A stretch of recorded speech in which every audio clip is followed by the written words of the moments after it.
صباح الخير يا جماعة وازيكم. كنا بدأنا باستعراض الشركات تباعا بأحدث منتجاتها اللي نزلت في الفترة الأخرانية. بدأنا بسامسونج وخلصنا موتوريلا وهنبتدي بشاومي. أول منتج من منتجات شاومي اللي أعلنت عنها في الفترة الأخرانية وهي التابلت الجديد بتاعها شاومي باد 5 برو النسخة ال 12.4 مساحة الشاشة بتاعتها. شوفوا الحلقة دي لغاية آخرها عشان تعرفوا سعر التابلت الرائع جدا، ويلا بينا نستعرض مع بعضينا التابلت الرائع اللي نازل من شاومي الجديد شاومي باد 5 برو النسخة ال 12.4. يلا بينا.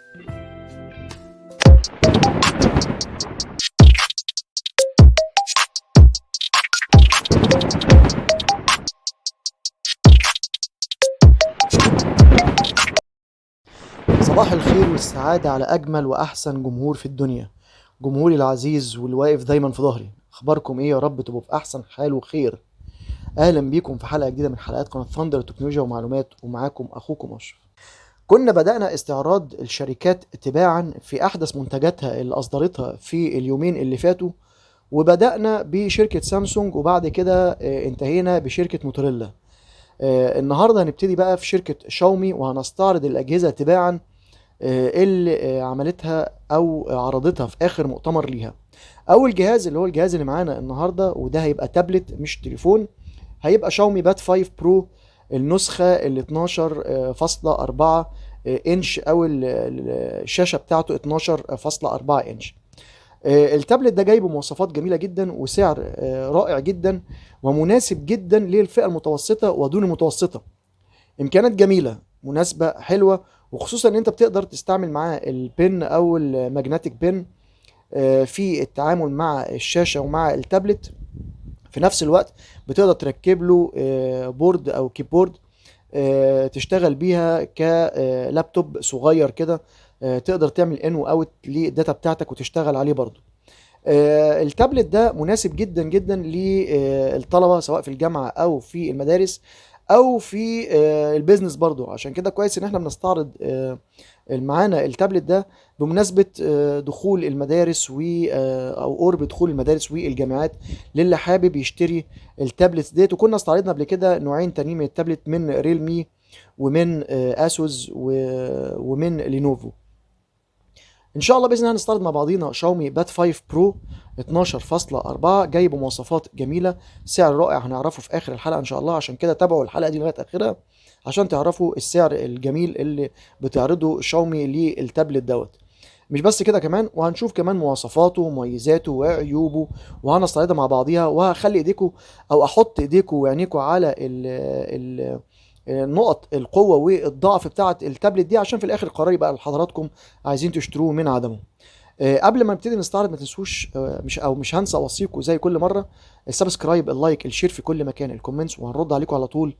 صندوق الوصف اسفل الفيديو مهم جدا، هتلاقوا فيه لينكات من شركه جوميا، خشوا خدوا فكره عن المعدات واشتروها دعم للقناه، وفعلوا زر الجرس عشان يبقى على طول يوصل لكم احدث حاجه من الفيديوهات الجديده. يلا بينا نستعرض مع بعضينا التابلت اللي معانا النهارده الشاومي باد 5 برو النسخه ال 12.4. يلا بينا. التابلت اعلن عنه في 11 اغسطس 2022 وهيطرح للبيع في اخر اغسطس 2022. ابعاد بتاعته 285 في 185.2 في 6.7 ملم. الوزن المقدر ليه 620 جرام. طبقة الحماية الأمامية هتبقى من نوع الجوريلا جلاس 3. الفريم من الألمونيوم والظهر من الألمونيوم، ودي نقط قوة ليه جدا بحيث قوة الاستحمال بتاعته تستحمل جامد جدا. للأسف التابلت ده ما بياخدش شريحة اتصال، ولكن عزقنا انه بيدعم القلم المagnetic شحن واستعمال على الشاشة. شاشة الجهاز من نوع الاي بي اس ال سي دي، تردد الريفريش بتاعها 120 هرتز، بيدعم الاتش دي ار 10 دولبي فيجن. النتس بتوصل ل 500 نتس، ودي نقطة قوة ليه جامدة جدا. مساحة الشاشة زي ما احنا قلنا 12.4 بقوة استحواذ للشاشة 84.5%. ريزولوشن الشاشة 1600 في 2560 بقوة 243 بي بي اي او بيكسل بير انش. وزي ما احنا قلنا طبقة الحماية تبقى من نوع الكورنينج جوريلا جلاس 3. التابلت جاي باندرويد 12 مع الواجهه الام اي يو اي بتاعتهم، اللي هي بس بتاعه الباد او التابلت، اللي هي من النوع 13. البروسيسور بتاعها هيبقى من شركه كوالكوم سناب دراجون 870 5G 7 نانومتر. زي ما احنا عارفين ان البروسيسور ده ثماني النواه او اوكتا كور. النواه الرئيسيه بتاعته 3.2 جيجا هرتز كيريو 585، ودي تحسب له بقوه جدا.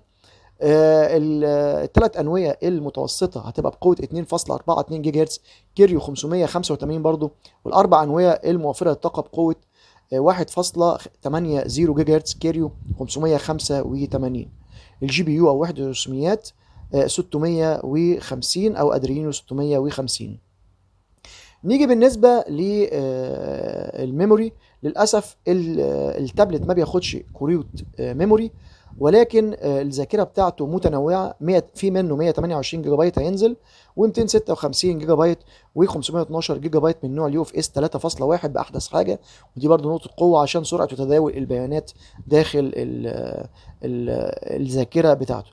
هينزل الرامات بتاعته ثلاث انواع من الرامات: ال 6 جيجا بايت رام دي مع ال 128، وال 8 جيجا بايت رام مع ال 256، وال 12 جيجا بايت رام مع ال 512 جيجا بايت.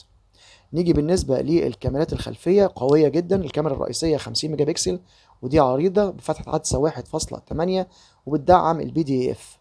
اما كاميرا الدبث او العزل فبقوه 2 ميجا بكسل، فتحه عدسه 2.4، ومعاهم ال اي دي فلاش بيدعم تصوير البانوراما والاتش دي ار. نيجي بالنسبه لتصوير الفيديو. تصوير الفيديو 4K او لغايه 4K بفريم 30 فريم بير سكند، والكاميرا الاماميه في المنتصف في الاعلى ورائعه طبعا لانها عريضه وبقوه 20 ميجا بكسل، فتحه عدسه 2.2، وتصوير الفيديو بتاعها بيوصل ل 1080 بكسل بفريمات 30 و60 فريم بير سكند.